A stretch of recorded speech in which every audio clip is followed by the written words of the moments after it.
I made it a routine to keep my glass stovetop clean. Each day, when I'm doing dishes, I also clean the cooktop. It takes less than 1 minute. You need boiling water, any manual dish detergent, and an abrasive sponge. This method is safe for any glass top you might have, vitroceramic, induction, or electric stovetop. Pour the boiling water onto your cooktop.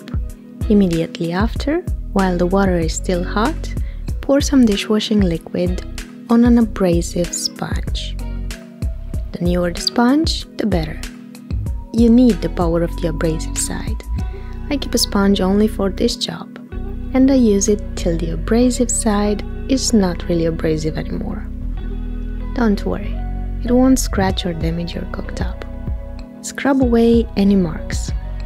If they are not older than 2-3 days, it should work instantly, with very little scrubbing. In case you have extreme burnt spots on your cooktop, you might want to check my other video. But I prefer cleaning it daily and not having to use the metal scraper. Cheers!